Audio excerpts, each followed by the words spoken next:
Welcome to the Season of Self-Love podcast. I am your host, Nyomi Banks, and I am thrilled to have you join me on this transformative journey. You see, every day we dive into a powerful conversation about self-discovery, healing, and empowerment. This podcast is brought to you by Ask Nyomi and Elevate Me Self-Discovery, where we believe that loving yourself is the first step to living a fulfilling life. You can expect insightful discussions, practical tips, and inspiring stories. Plus, we'll occasionally welcome special guests who will share their unique perspectives on self-love and personal growth. So get comfy, grab your favorite beverage, and let's embark on this journey together. Because it's time to embrace the beautiful person that you are. So let's elevate our lives one episode at a time. Now let's get started. All right. Hey, my beautiful people. Well, welcome to Threshold Thursday here on the Season of Self-Love podcast. I am your host, Nyomi Banks, and today we are exploring a topic that builds directly on everything that we've been discussing this week. Recognizing when we've reached our breaking point in relationships, especially when mental health and toxicity are involved. Well, this week has been an incredible, powerful one, right? On Monday, Dr. Will and we talked about setting boundaries with love. And on Tuesday, I shared my personal story about loving a family member from a distance while they struggle with mental health challenges. And yesterday, Mia Hanks courageously shared her 29-year journey with a covert narcissist and how she finally found the strength to leave. Well, today I want to talk about that threshold. Those moments when we realize we can no longer continue in a relationship as it currently exists. Because sometimes no matter how much love we have, no matter how many boundaries we set with compassion, because sometimes when we must make the difficult decision to step away. But before we dive in, let's take a quick break, all right? It's your girl, Goddess Nyomi Banks here on this Season of Self-Love podcast, and we'll be right back. Ready to transform how you think about love and mental health? This May, join host Nyomi Banks and Dr. Will Washington and expert guests on Love and Mental Health, a powerful 4-part series exploring relationships through the lens of mental wellness. Every Thursday at 6 p.m. Pacific Standard Time on Ask Nyomi Bridging the Gap. Do you have a story to share? Your experience matters. Email us at asknyomi@gmail.com and be part of the conversation that's changing lives.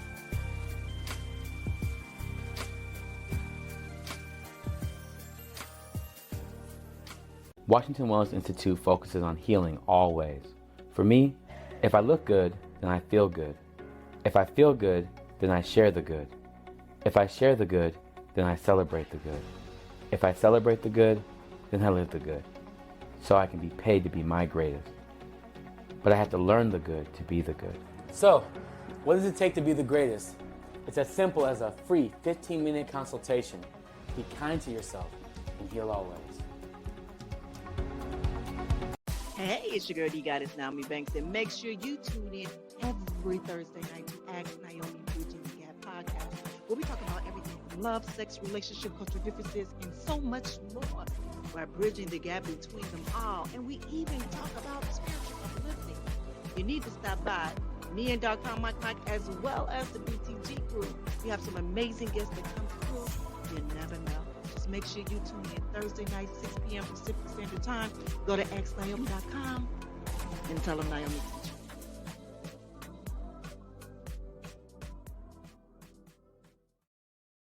you. All right, my beautiful people. Well, welcome back.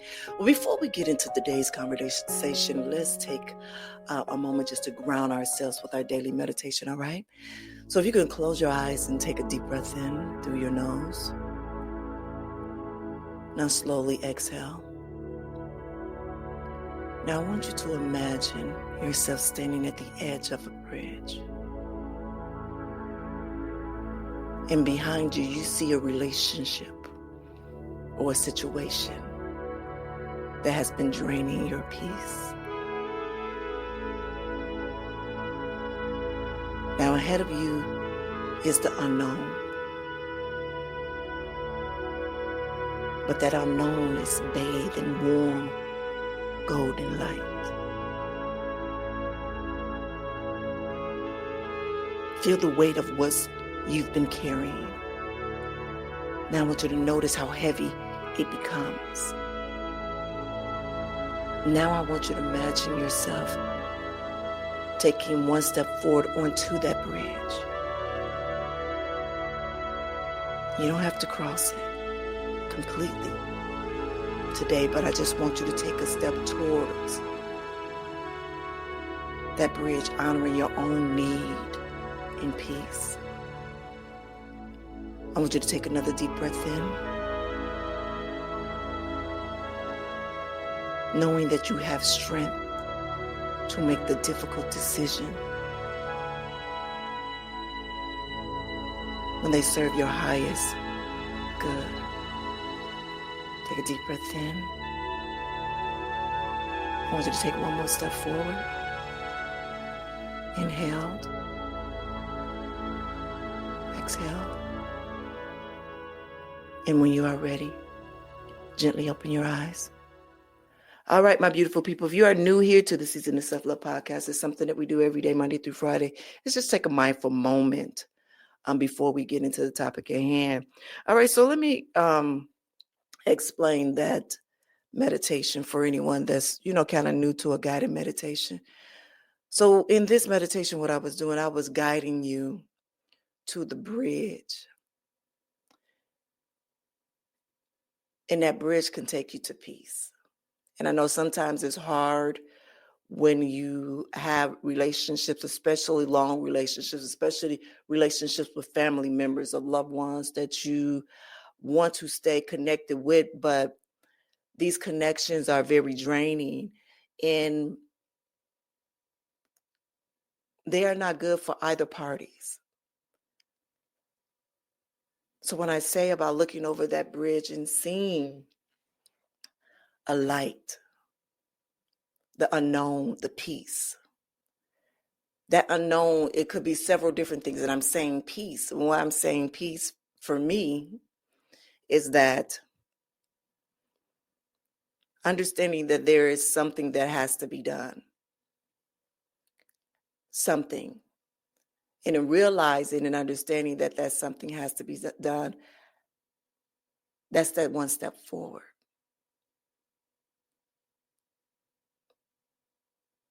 And then when I decide to put up another boundary and do something else, that's another step forward. But I also want to say this before we get to talk also, that bridge go two ways, meaning that relationship or that person or whatever it is, that they can be on the other side of that bridge and decide to go over there too, if that makes sense. If that makes sense. And I'm damn near hoping that I haven't confused y'all, but I hope that makes sense because in my head, I see my loved one over there in the unknown, on the other side of that bridge, smiling. That is my prayer. But also, this is what something just said to me is that as long as I continue to do my work, my boundaries, stay true to me, and walk in it, is that my loved one will watch. As Dr. Will would say, that second-handed healing, that person will watch me. And what I do would influence or encourage them to either seek help, assistance for themselves, and they will begin to take a healing step forward. Maybe that's a better way to say it. All right.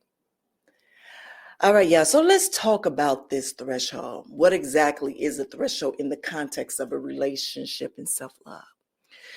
Well, a threshold is that moment when you realize that continuing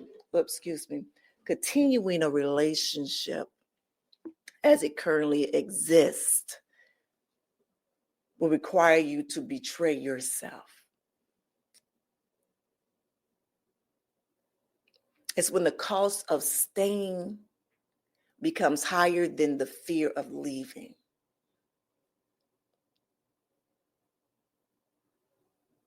As I reflected on Mia's story yesterday, I was struck by her description of waking up every morning feeling physically sick. That was her threshold moment, when her body was literally telling her that the relationship was killing her slowly. And for my family member situation that I shared on Tuesday, my threshold was realizing that I was sacrificing my own peace, trying to save someone who didn't want to be saved.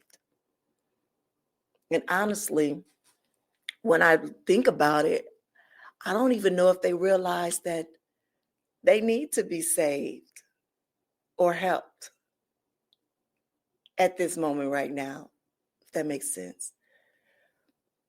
But here's what I want you to understand about the thresholds, that they're not always dramatic. They're not always dramatic moments. Sometimes they are quiet realizations. Sometimes they come after years of small compromises that have added up to a complete loss of self. And sometimes, like in Mia's case yesterday, they manifest into our bodies physically. You know, Dr. Will and I, we talked about on Monday about boundaries being an act of self-love. But thresholds are recognizing that even the most loving boundaries aren't enough to protect your well-being. So I want to share some signs that might be approaching or have reached a threshold in your relationship.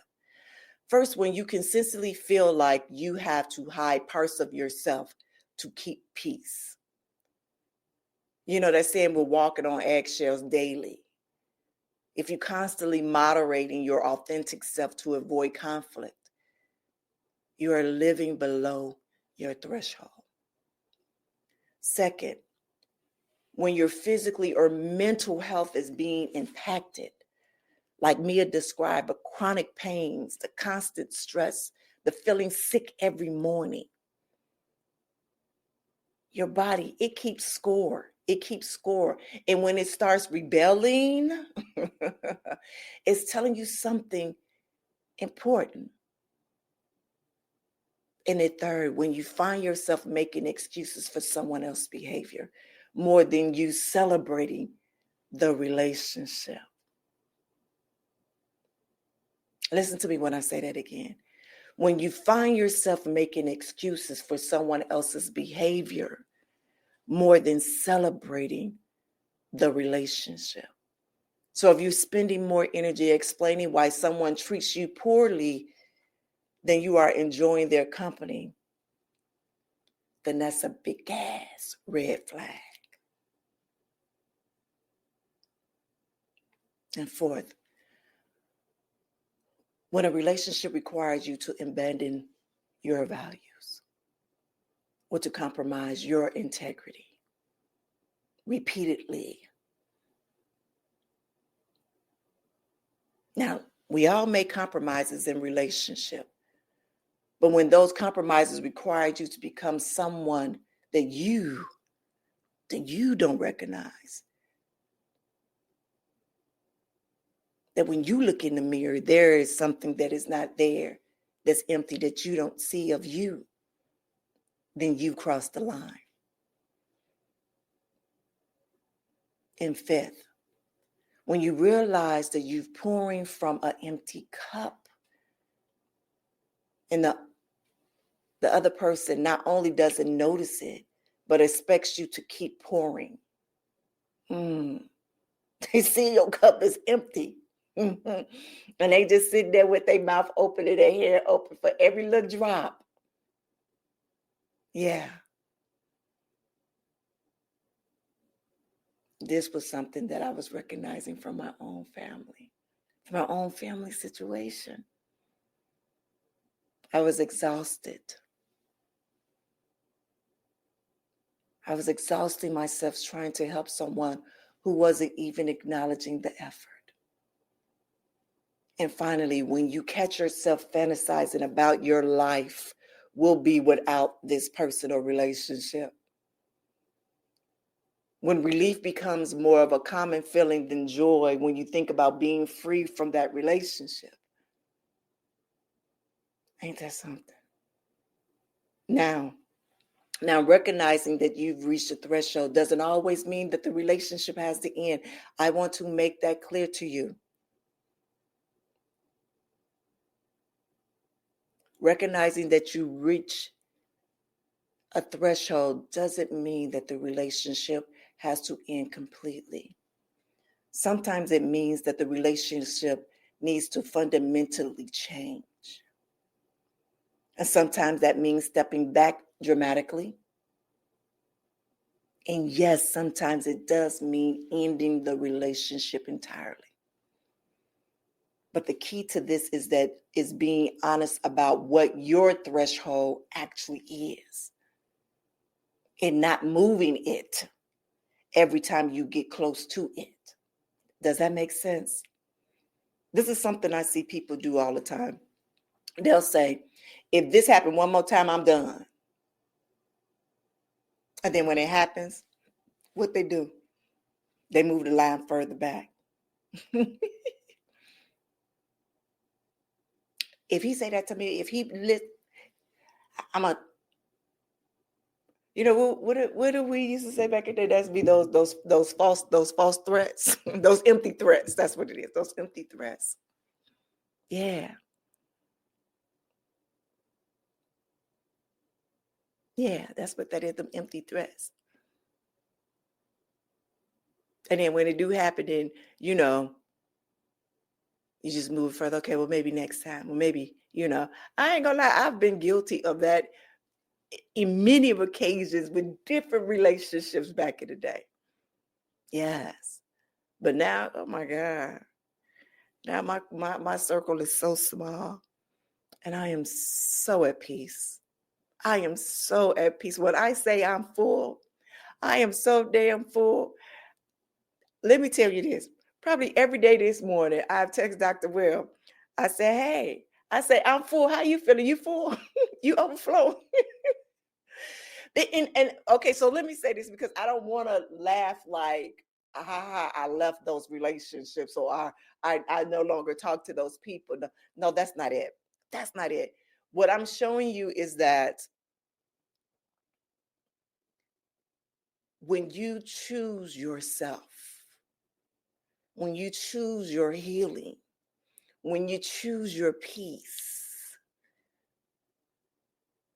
when you choose to disconnect, when you choose to go to that threshold, through that threshold,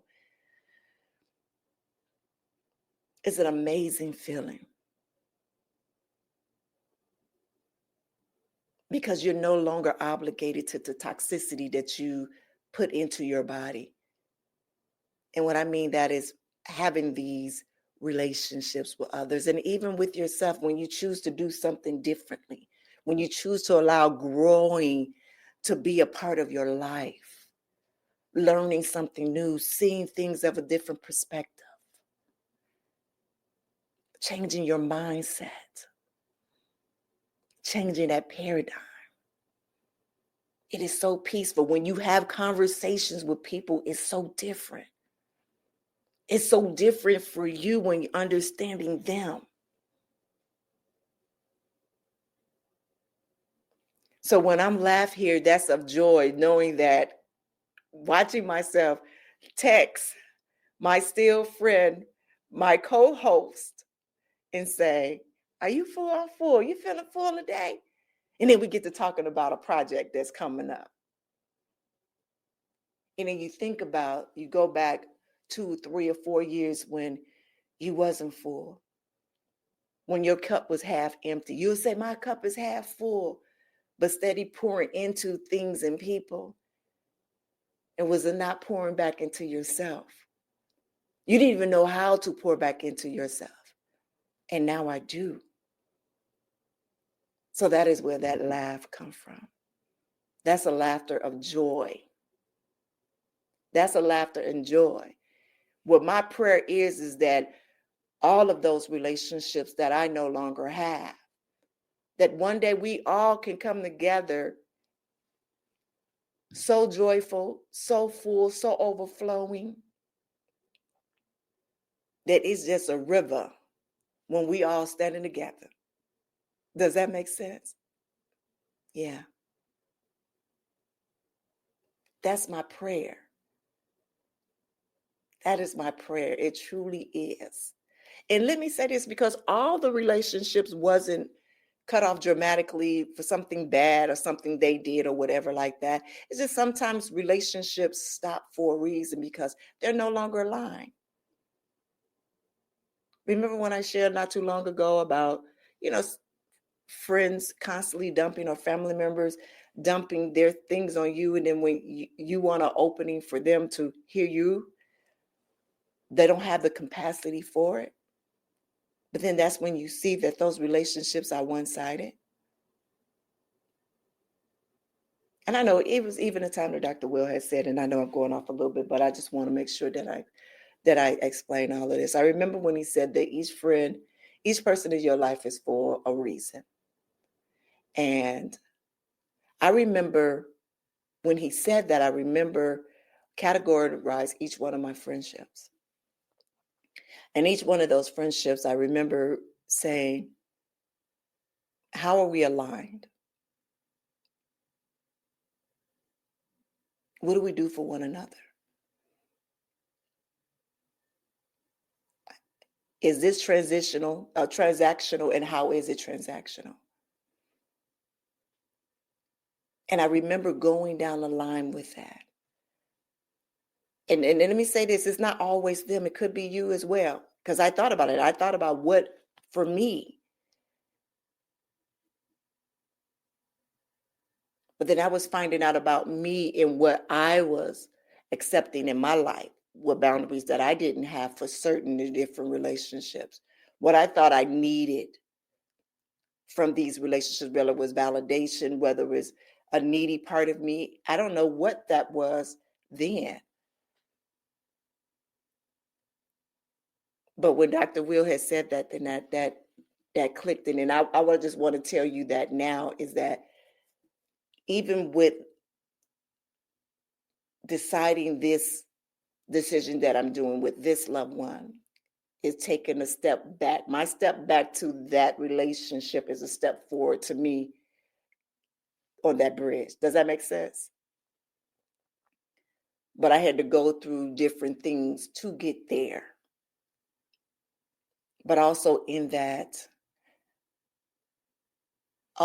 choice to step back, I believe it's the best thing for not only our relationship, but also for my loved one. I think it's probably the best thing that I could have done.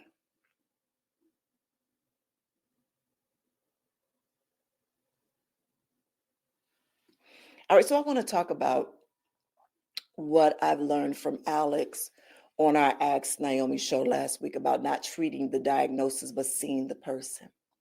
So remember on Tuesday when I talked about that my loved one was diagnosed with a borderline bipolar, and I still don't know what that is, but actually I talked to someone at an interview with a young lady on Tuesday afternoon for an upcoming show. And I remember, talking with her about this situation that it just happened wrong. And why I was talking to her, because she has this amazing program, this is amazing product that will help with the very thing that I was talking about, was more for, see, now I'm about to go into that whole show. But anyway, as I was talking to her,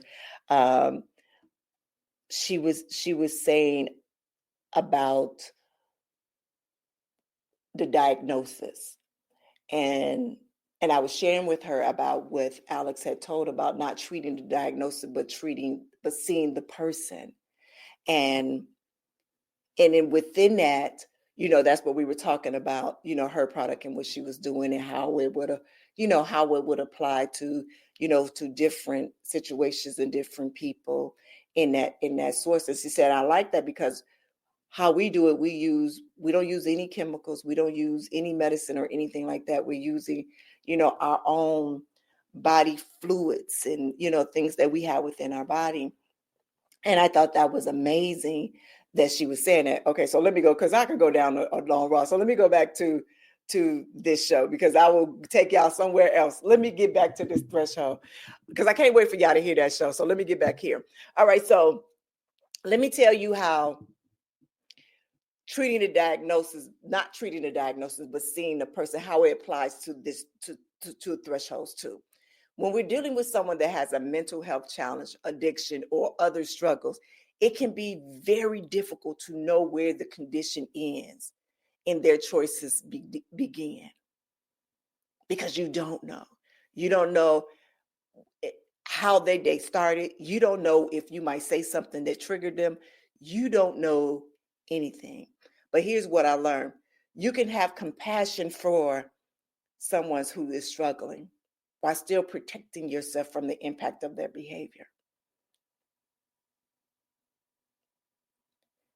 When I think of my loved one, I think of them, when I look at them, I see confusion. I see fear. I see confusion. I see fear.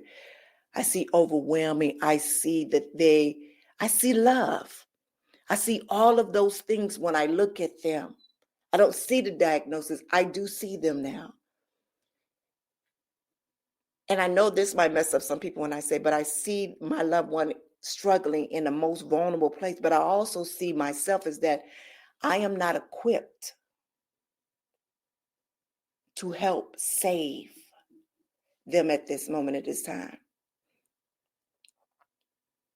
So the only thing that I can do is give space to them, meaning that I have to step back and allow you to do what you need to do for you. And as I told my husband, I will be here at afar. I will be watching from afar and praying and continue to do my work. So when that person is ready, that I'm there. That's it, that I'm there. I will have all the tools and the resources and the people that person can call when they are ready. But I will no longer force them. I will no longer give advice in that matter. Okay, well, you need to do this. Or, have you ever thought? No. When they are ready and they come to me, yeah.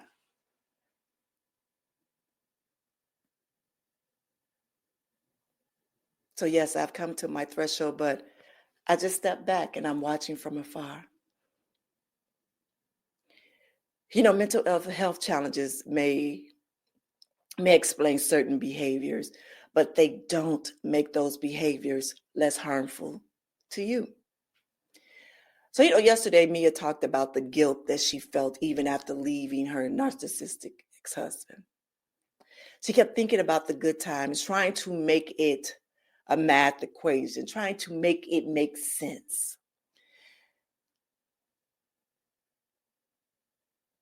But trauma isn't math. One good day doesn't cancel out one traumatic day. And see, this is crucial to understand when you're at your threshold. The one thing is that you don't have to justify your decision to protect yourself by proving that relationship was 100% bad. You don't need to create a case that will hold up in court. You just need to honor your own experience and your own needs.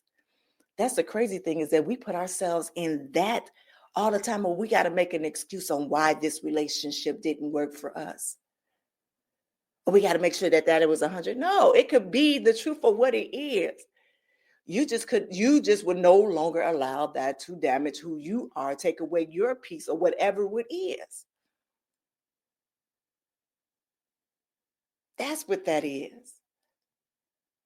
That you chose you.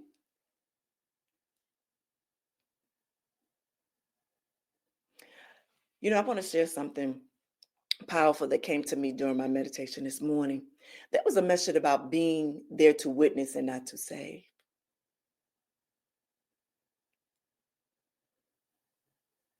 Being their witness and not to save. And this connects so deeply to everything that we've been discussing this week. See, when we're in a relationship with people who are struggling, whether with mental health, addiction, toxic behaviors, or other challenges, we often feel like we need to be their savior. But that's not our role.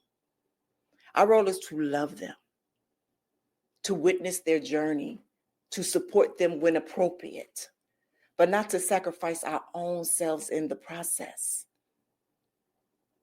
Do you see the practice that I shared on Tuesday about loving from a distance? That's one way to honor this.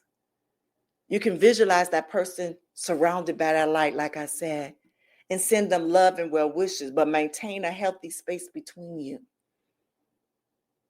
This isn't about shutting them out completely. It's about creating a garden space where both of you can visit with the right conditions, when conditions are right. But sometimes even loving from a distance isn't enough. Sometimes that threshold requires us to step away completely, at least for a season. And this brings me to something important that I want to address: the difference between abandonment and self-preservation. Many of us, especially those who have experienced abandonment in our own lives, struggle with this. We struggle with the fear that steady boundaries or walking away make us just like the people who hurt us. That has been my problem. That was my problem for a long time, that I stayed in relationships past their seasons because I didn't want them to feel abandoned, or I felt that I was giving up. But then I thought about it. I wasn't doing the work on myself, and neither were they. So why stay in something so toxic? Whether that's a love relationship, whether that's a friendship relationship, or whether that is just family members that you no longer have this conversations with. We can't keep talking about the same thing every time 20 years. We can't. Damn, things should change. And it's never nothing new. It's nothing positive. It's always some negative. We can't keep going through that. And so in that process, this is where you have to decide, do I want to continue with that? Do I want to continue to keep putting that alcohol on that wound? Damn, that wound ain't healed up yet.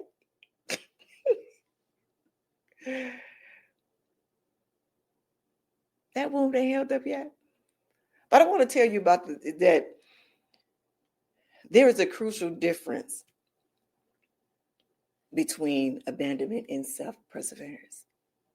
What abandonment is leaving someone who depends on you when they're vulnerable and needs support. Self-preservation is removing yourself from a situation that is harming you, especially when that person isn't taking responsibility for their part in that dynamic. When I think about my own abandonment wound, being left at my grandparents' house as a child, that was different from what we're talking about here. That was an adult failing to take responsibility for their child in my mind. In my mind. Because remember, I want to say as a child, what my parents thought they were doing, we're here, we're going to leave our child here because we got to work, and we know that she will be taken care of there all day, when we knew we couldn't be there all day. But in my mind, I thought, no, they didn't want me, so they left me there. Even though they came and got me on weekends, that was just a weekend child. But you have to think about that when you're young, when children are young, and this is when I deal with my younger baby, when I deal with my children now, it's like I have to relate to them on their level, and I have to understand what their understanding is of what I said, or what a punishment I just given them for something. And I talk to them about understanding what that looks like, and ask them, well, what did you see from that? because I dare not want them to have the visions that I had of my abandonment, which I traumatized it so damn bad. But when I stepped out, when I became a healed adult, a healing adult that I'm healing, then I got to see it for what it was.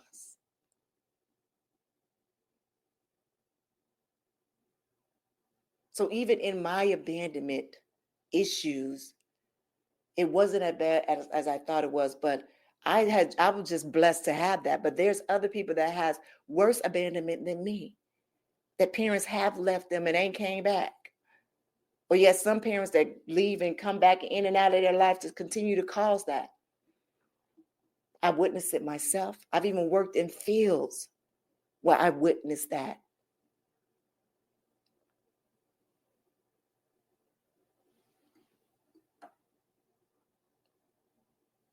You know, but also I keep thinking something else that Mia said yesterday about the narcissism. It doesn't get better with age. It gets worse. And this is a hard truth about many toxic patterns. If someone isn't actively working on their issues, if they're not taking responsibilities for their behavior, if they're not showing genuine change over time, then waiting for them to change is actually enabling their dysfunction. This is where that concept where it becomes tough. Tough love comes in. It comes in, but I want to be careful about how we define that. Tough love isn't about punishing someone. It's about loving them enough to not enable their destructive patterns. As I shared before, for the past few years, that's what I had to do with loved ones that I looked at as my brothers. Loved ones that I looked at as my sisters. Family members. They weren't my brother and sister, but that's how we were raised. That's how we grew up. And when I saw there was no change and it was the same thing over and over again with them, destructive, I could no longer answer the phone. Because when I answered the phone, it would disrupt my peace. And they wasn't listening to any advice. They wasn't trying to get any help. They weren't doing any of that. Low key, I thought they were purposely calling to disturb out of my peace because they ain't like I was being peaceful.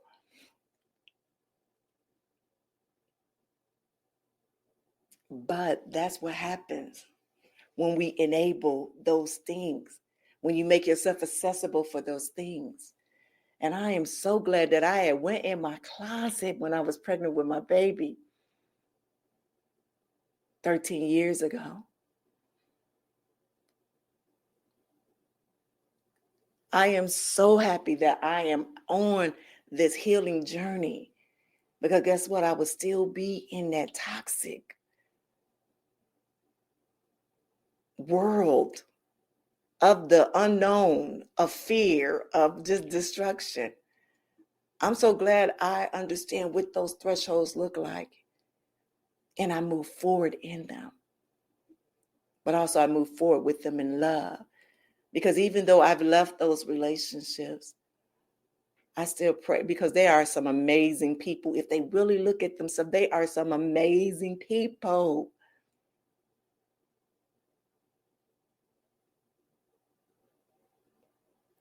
But just because I say they're amazing people, don't mean that they believe that they're amazing people. And the harm that they have for themselves, they want to conflict that harm on others.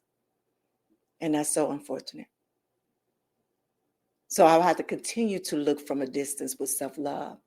So no, you will no longer have contact with me. I have family members that they no longer have contact with me. Some of them try to go through my mother and they can't get me.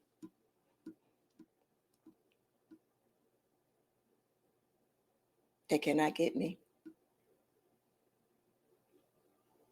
And all I do is pray. All I do is pray for them. And that's all I can do. And as Mia said, did I feel guilty in the beginning? In the beginning, I did. Now I don't. Now I do not feel guilty. because it wasn't an overnight thing. It wasn't an overnight thing. It was not. It was not an overnight thing. It's funny. I block them on social media. I unfollow them on social media.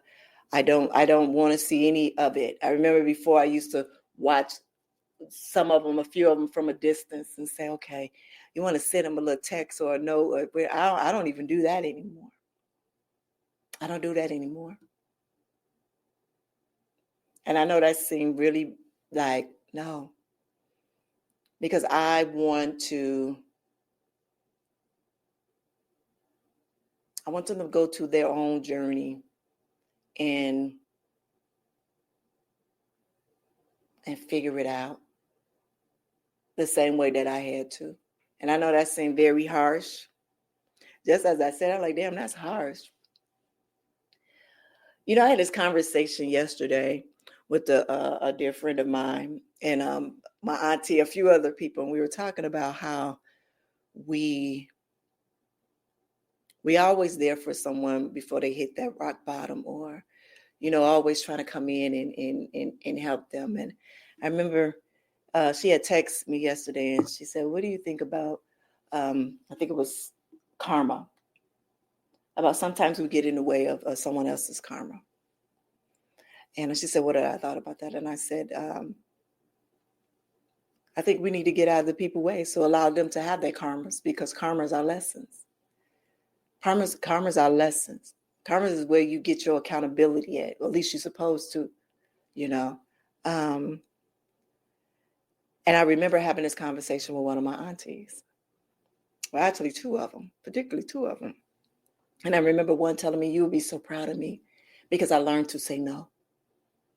I learned to say no. I learned to move out of God's way and allow God to do the work that he needs to do for that person. And so when I say that I'm good with not answering the phone, well, actually not looking at them or not, because I'm not their God. I'm not God. I'm not God. I'm not their God. I'm not God. And God had plans for them.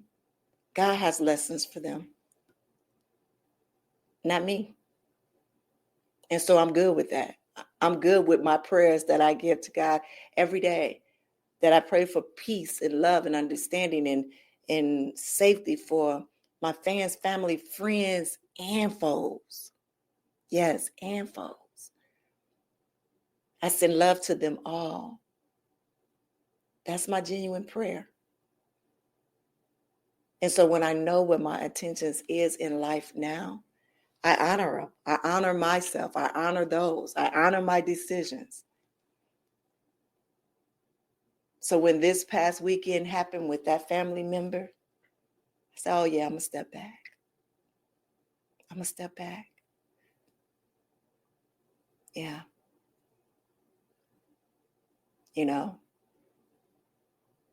And I know at times it's a hard pill to swallow when those of us who we are helpers at nature, you know, we think this is a part, you know, part of what we're supposed to do.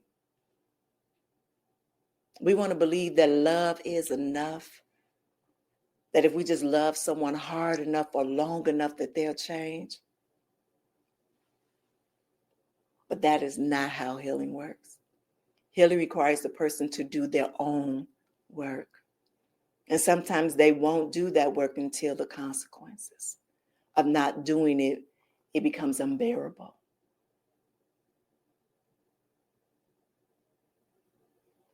This doesn't mean we stop loving them. It means that we love them enough to stop participating in their dysfunction. And sometimes I see it's a help for them. It's a help for them.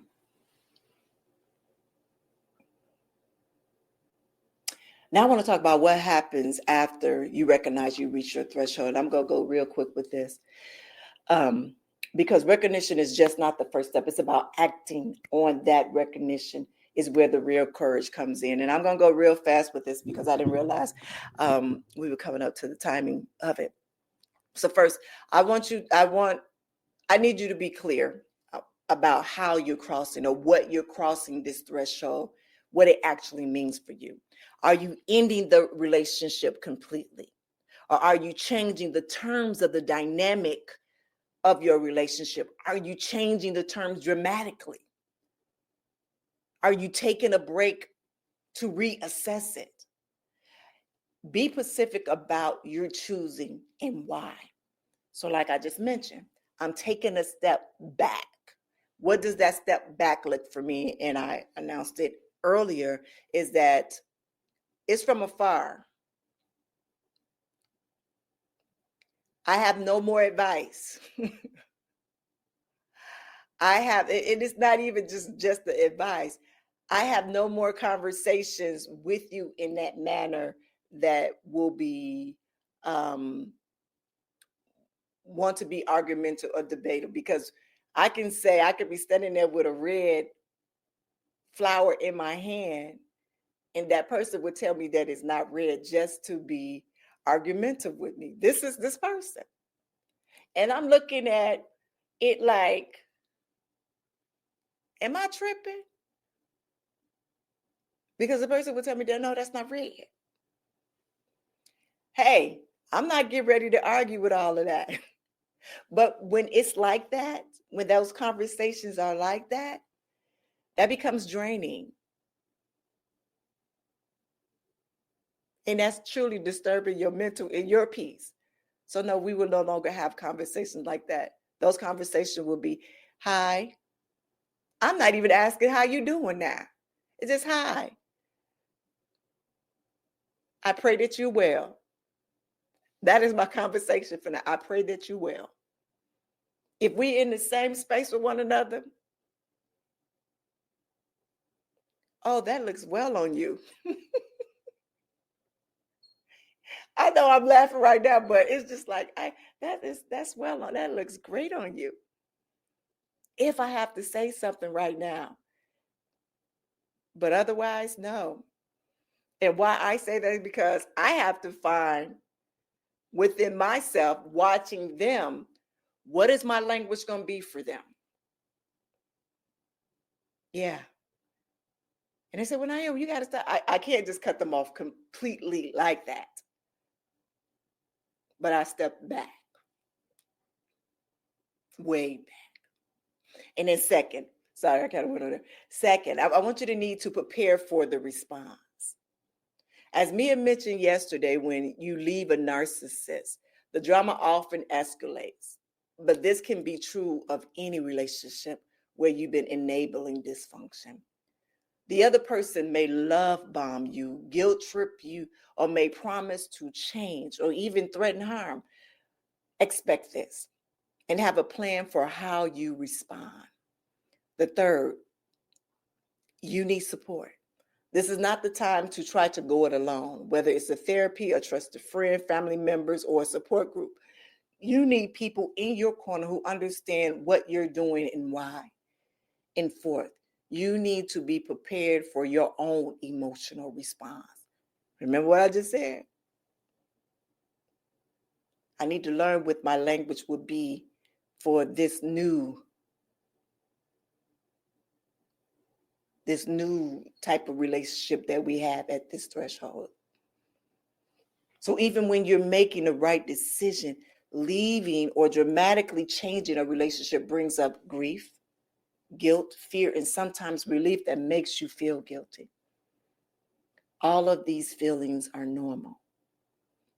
And finally, you need to stay committed to your decision, especially in the early days when you're resolved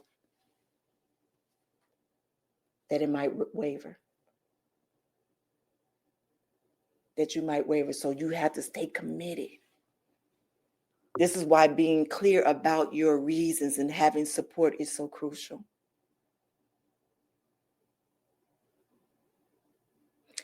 I want to address something specific for those of you who are in a relationship where mental health is a factor. It can feel especially difficult to enforce boundaries with someone who is struggling with depression, anxiety, bipolar disorder, or other mental health changes. You might feel like you're abandoning them in the time of need. But here's what I've learned. You cannot be someone's entire support system. And trying to actually be that, it does them a disservice because it prevents them from building the broader network of support they need, including professional help. See, your love, while valuable, is not a substitute for proper mental health treatment. Your presence, while meaningful, is not more important than your own well-being. And your sacrifice, while it might be noble, it might feel noble, but it often enables the avoidance of the real work that needs to be done. So this week, between my own family situation and listening to Mia's story, I've been reminded that sometimes the most loving thing that we can do is to stop participating in someone else's dysfunction.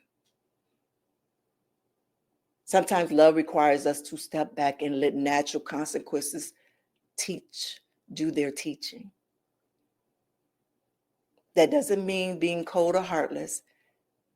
It means we love with wisdom instead of with just our emotions.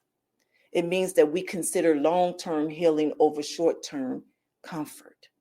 It means we trust that people are capable of growth and change, but we don't sacrifice ourselves while we wait for that growth to happen. So as we wrap up today's episode, my beautiful people, I want to remind you that recognizing your threshold is the act of self-love. Honoring your threshold in the act of self-respect is an act of self-respect. And maintaining your threshold, even when it's difficult, is an act of self-preservation that ultimately serves everyone involved. Well, tomorrow for Freedom Friday, we're going to talk about what comes after you cross that threshold, how to rebuild, how to heal, and how to create the space for healthy relationships to flourish. If today's episode has resonated with you, I encourage you to journal about where you might be approaching, or have you reached the threshold in your own relationship? What will honoring your own needs look like? And what will protecting your peace require? Remember, my beautiful people, you are not required to set yourself on fire to keep somebody else warm. Know that you are worthy of relationships that add to your life rather than drain from it. And sometimes the most loving things that you can do for your loved one is love someone from a distance while you love yourself up close. So until tomorrow, be gentle with yourself as you consider these difficult truths. You have more strength. You do. You have more strength than you know. And you deserve more peace than you've been allowing yourself to have. So keep loving on yourself. Have an amazing, amazing day.